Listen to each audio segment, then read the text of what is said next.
Sometimes, investigations can bring people who have committed cruel crimes to justice. However, in some cases, the investigation can ruin all the opportunities to find the criminal simply by being stubborn. This is what happened in the case of a 6-year-old beauty queen, Jonbenét Ramsey, who was sexually assaulted and strangled to death inside her family's home in Boulder, Colorado. However, the police have found some critical evidence that could solve the crime. Before moving on, consider subscribing to the channel and hitting the notification bell. That way you'll never miss a video, and it really helps us out. Thank you. Now back to the story. On December 26, 1996, a family's tranquility shattered as they realized their vibrant 6-year-old, Jonbenét Ramsey, was nowhere to be found. Their home, nestled on the 700 block of 15th Street, held a chilling secret, a ransom note hidden within its walls. Frantic searches ensued, but their beloved daughter was discovered lifeless within the very sanctuary they called home.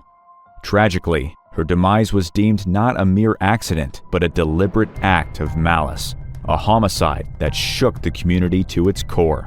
John, the father, stumbled upon her lifeless form nestled in the depths of the basement. Before the discovery of Jonbenét Ramsey's body, her mother, Patsy Ramsey, called the police to report her daughter missing and informed them of a ransom note she had found demanding $118,000. However, what happened next truly devastated the family. In 1999, a grand jury in Boulder, Colorado, indicted John and Patsy Ramsey for child abuse and accused the family of engaging in criminal conduct that ultimately led to the death of their daughter, Jonbenét.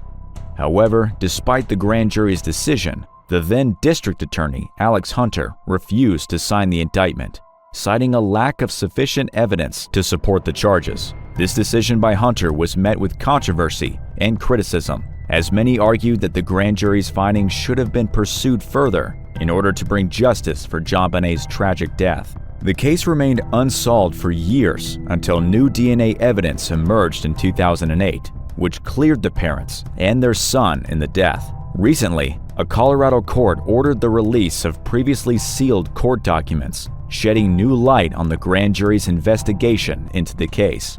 The grand jury sought to charge each parent with 2 identical counts, according to the newly released court documents. The charges alleged that both John and Patsy Ramsey had permitted a child to be unreasonably placed in a situation which posed a threat of injury to the child's life or health, which resulted in the death of Jonbenét Ramsey. Additionally, the grand jury alleged that each parent had helped a person with intent to hinder, delay, and prevent the discovery, detention, apprehension, prosecution, conviction, and punishment of such person for the commission of a crime, knowing the person being assisted had committed and was suspected of the crime of murder in the first degree and child abuse resulting in death.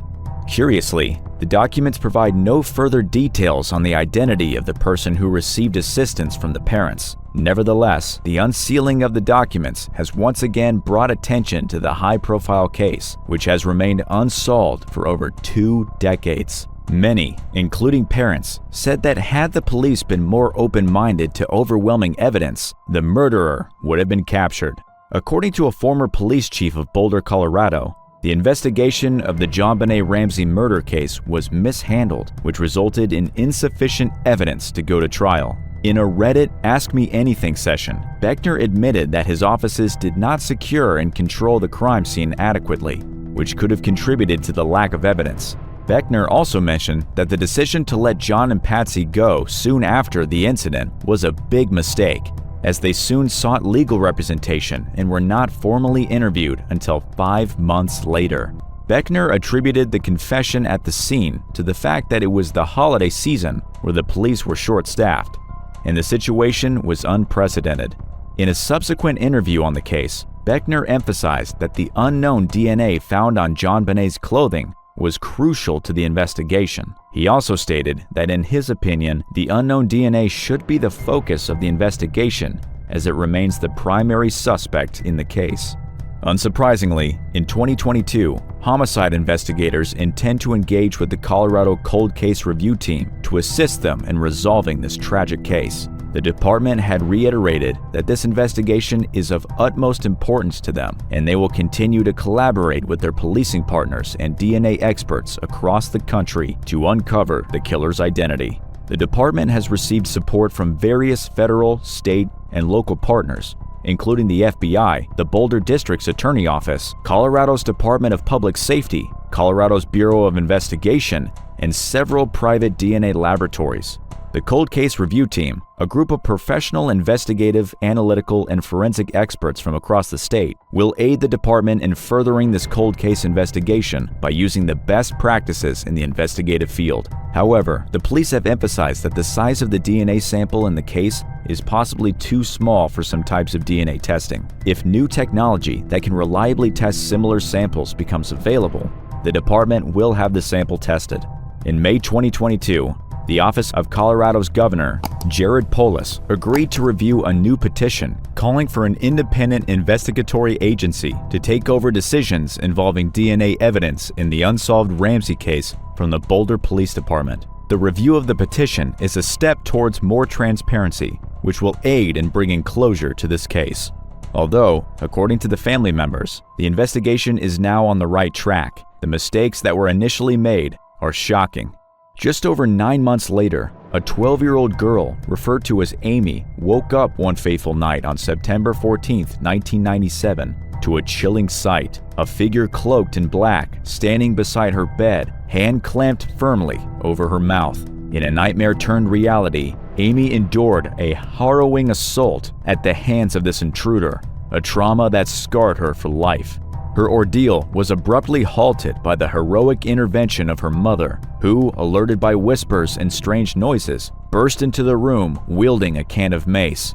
The assailant, undeterred, forcefully pushed past Amy's mother and fled through a second-floor window, leaving behind a shattered sense of security and unanswered questions. In the wake of this terrifying event, Amy's father harbored suspicions that the same perpetrator may have been responsible for both Amy's assault and the unsolved murder of Jonbenét Ramsey. However, he found little solace in the response of the authorities. Despite compelling parallels between the cases, the Boulder police dismissed any notion of a connection, leaving families grappling with an anguish and uncertainty. Revelations emerged that detectives Linda Arndt and Thomas Trujillo, who had overseen the investigation into Jonbenét's murder, also played pivotal roles in probing Amy's assault. However, recent scrutiny has cast a shadow over the competence of law enforcement. Thomas Trujillo, head of the Boulder Police Department's investigations unit, faced repercussions following an internal review that exposed lapses in the handling of cases between 2019 and 2022. Trujillo, a veteran with 36 years of service, faced demotion to night patrol, a 3-day suspension without pay, and placement on a performance improvement plan. As a result, he was stripped of involvement in ongoing investigations, including the Jonbenét Ramsey case, as confirmed by a department spokesperson. The fallout extended beyond Trujillo, with 4 other officers implicated for misconduct. The police oversight panel recommended their termination, reflecting a broader failure within the department to uphold professional standards. Furthermore, Lou Smith, a celebrated investigator who emerged from retirement to aid the inquiry in the spring of 1997, posited that peculiar impressions on Jonbenét's throat suggested the use of a stun gun to incapacitate the young victim prior to her demise. John Wesley Anderson, a confidant and former associate of Smith, conveyed in his recent publication on the Ramsey saga that potentially crucial evidence has languished and been overlooked for decades. Describing the crime as a vicious assault and a heinous homicide, Anderson emphasized to The Independent the assailant's premeditated actions, characterizing the intrusion as equipped with materials indicative of a kidnapping scheme gone awry. He arrived armed with duct tape, parachute cords, and a stun gun to render the victims immobile.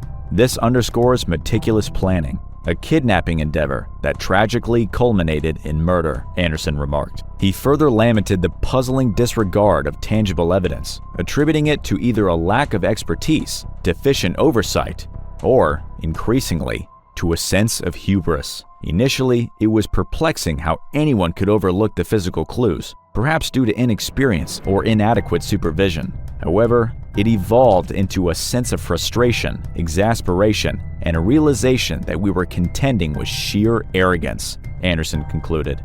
Now, as 27 years ago, the only question that investigation has to answer is who killed Jonbenét Ramsey. One of the theories surrounding her death was that an intruder was responsible, which was supported by the existence of a ransom note found at the scene. However, several names have been considered over the years as potential suspects. One such suspect was Michael Helguth, who was initially looked at by the police. Helguth owned a pair of high-tech boots and a stun gun that were found to match a print found at the crime scene.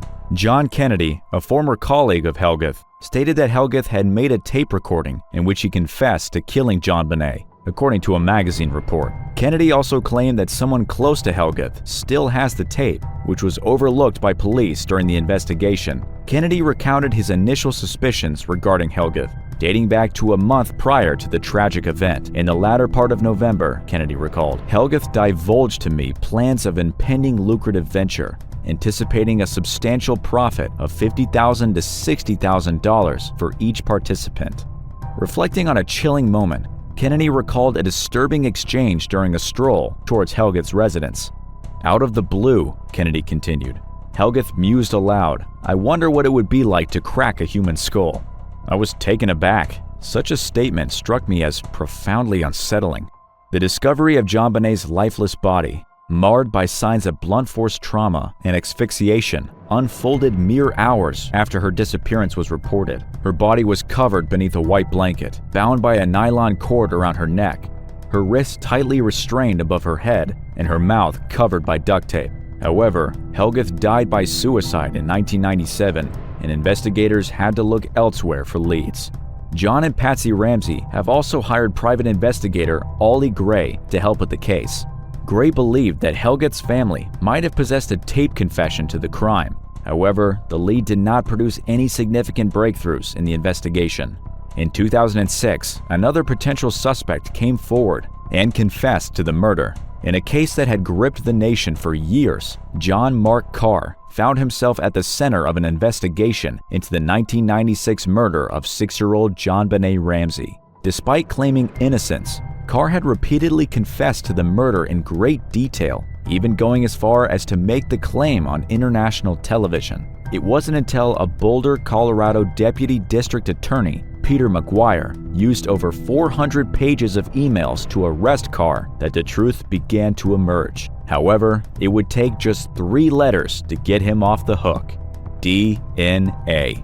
The DNA evidence found on Jonbenét's clothing did not match Carr's, and ultimately, the Boulder District Attorney chose not to charge him with the crime. While many wondered why Carr was so eager to confess to a crime he did not commit, experts suggested that he may have wanted to be acknowledged as someone who was close to Jonbenét. In fact, Carr himself provided chilling and explicit details of how he believed he had killed the young girl, including why he chose to commit the crime on Christmas night. Carr's confession had been coming for a long time, and he had been making the claim to University of Colorado journalism professor Michael Tracy for years. In fact, Carr even talked to Jonbenét's grave, saying things like, "Oh my God, I'm so sorry." Despite this, many still wonder why Carr would confess to a crime he didn't commit. A leading forensic psychiatrist suggested that Carr may have wanted to be acknowledged as someone important, someone who was close to Jonbenét. Whatever the reason, it was a stunning end to a case that had engrossed the world for years. In a recent conversation about the new DNA testing on previously unexamined evidence in the case, John Ramsey stated that John Mark Carr is a viable suspect. The case had stumped the Boulder Police Department for decades, and the new DNA technology is being used to help solve the case. The Messenger reported that investigators do not believe that the latest DNA tests will suggest anyone in the Ramsey family was involved in her murder. According to a police department source, they expect the results to point to someone who is entirely unrelated to the Ramsey family. According to the available information, the police were also considering a man who had visited Ramsey's home 2 days prior and was known to have occasionally worked as Santa Claus. This man had a tragic past. His own daughter had been abducted 22 years earlier, and his wife had written a play about a child who was molested in a basement and later found murdered. The police were likely looking into this man's background and investigating any potential leads that could link him to the current case. He was never officially regarded as a suspect. Despite years of investigation, the case remains unsolved, and the identity of Jonbenét Ramsey's killer remains a mystery. Thanks for watching. If you like this video, give us a like and be sure to subscribe for more future content. Feel free to share your opinion on the case in the comments below. See you next time.